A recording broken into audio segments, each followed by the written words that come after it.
এটো প্ৰথমটো তেওঁলোকে ভাল কাম কৰিছে পুলিচৰ যদি ভ্যাকেন্সি খালি আছে তাত যদি নিয়োগ কৰিছে কোনো ডাঙৰ কথা নহয় তাত কোনো ঢাক ঢোল বজাবলগীয়া কথা নহয় 2014 চনৰ বছৰ 2 কোটিকৈ চাকৰি দিম বুলি কৈছিলে এতিয়া আমি 8 বছৰ 16 কোটি চাকৰি হেৰালো মানে আমাৰ চাকৰি হেৰুৱা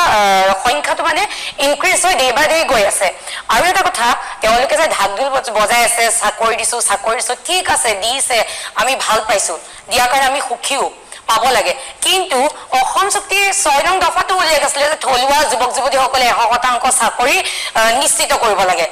হেখিনি চাকৰি কি হল আৰু লগতে ঠিক আছে তেওঁলোকক চাকৰি দিছে আজি ভূজ হৈছে ঠিক আছে তেওঁলোকৰ মনৰ আনন্দ যদি ময়ো চাকৰি পাওঁ মোৰ ঘৰতো সেলিব্ৰেশন হ'ব নো ডাউট কিন্তু এই চাকৰি পৰা যুৱক যুৱতীসকলৰ হোমগাৰ্ড যিসকল আমাৰ হোমগাৰ্ড আছে সেই সকলৰ নিচিনা নহয় যাতে 9000 টকা দৰমহা পাব পিছত সমাজ চাকৰি শেষ হোৱাৰ পিছত আকৌ সমাজ ৰখি থাকিব কেতিয়া ফোনটো আহিব 9000 টকা চাকৰি দৰমহা মানে কি মানে 300 টকা হাজিৰা আজিকালি পকা মিস্ত্ৰী ৰাজমিস্ত্ৰী এটা আছে 500 600 টকা এবেলাৰ হাজিৰা পায় তেওঁলোকৰ যাতে দৰমহা এইখিনি বস্তু আমি চাব চাকৰি আছে হয় এই তেওঁলোকক দৰমহা কৰ পৰা দিব ইফালে বোলে টকাই নাই বোলে ভিভিআইপি গাদৰ বোলে টকা বোলে নাইকিয়া হৈ গৈছে বোলে এনে ধৰণৰ আৰু ওটত কেবিনেট বৈঠক পাতে এই টকা বিলাক যে খৰচ আছে এফালে কয় টকা নাই এফালে কয় টকা আছে আপোনাৰ মানে এটা বুজি পোৱা নাই যে ঠিক আছে নিযুক্তি দি আছে ভাল কাম কৰিছে কিন্তু নিযুক্তি দিয়াৰ পিছত লৰাছেখিনি কি হ'ব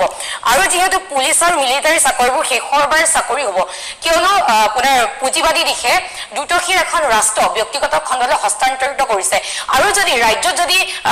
পুলিচৰ যদি ভ্যাকেন্সি খালি আছে তাত যদি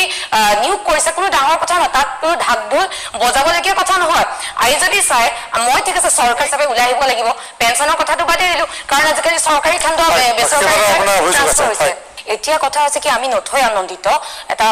ভাল কাম কৰিলে আমি সকলোৱে সাপোৰ্ট কৰিব লাগিব কিন্তু কথা হল কি আমি গুৰুত্ব দিছো নে মেধাৰ ভিত্তিত গুৰুত্ব দিছো সেইটো ইম্পৰ্টেন্ট কথা হয় কিয়নো যেতিয়া এগৰাকী ছাত্ৰ ছাত্ৰী স্কুলীয়া শিক্ষা শেষ কৰে তেতিয়া মেধাৰ ভিত্তিতে সাৰ্টিফিকেটখন ওলায় কোনো দুখীয়া বা ধনীৰ ভিত্তিত সাৰ্টিফিকেটখন নোলায় অনলি বেচিছ অফ মেৰিটাল বেচিছৰ ওপৰত সাৰ্টিফিকেটখন ওলায় ঠিক আছে আমি মানিলো কিন্তু তেওঁলোকৰ দায়িত্ব চৰকাৰখনৰ দায়িত্ব চাকৰি দিয়া নিবনুৱাক চাকৰি সংস্থাপিত দিয়া যিহেতু কোৱা হয় যে India is a youth country কিন্তু ভাৰতবৰ্ষ এনেকুৱা এখন দেশ য'ত 40 বছৰলৈকে চৰকাৰী চাকৰিৰ কাৰণে হাহাকাৰ কৰিব লাগে ঠিক আছে তেওঁলোকে দিছে মানিছো কিন্তু আমিতো বিৰোধীয়ে দিব নোৱাৰো তেওঁলোকৰ দায়িত্ব কিন্তু তেওঁলোকে যি ধৰণে দিছে এনেকুৱা ধৰণে প্ৰচাৰ কৰিছে যেন 8 বছৰৰ ভিতৰত এইটো প্ৰথমটো তেওঁলোকে ভাল কাম কৰিছে আমি সাপোৰ্ট কৰিছো কিন্তু যেনে ধৰণে প্ৰচাৰ কৰিছে এনেকুৱা লাগিছে যে 8 বছৰৰ কোন ধৰণে ভাল কাম কৰা প্ৰথমটো নিযুক্তি প্ৰক্ৰিয়া এয়া স্বচ্ছৰ নিকাভাৱে হৈছে আৰু যেনেকে ভৰতৰ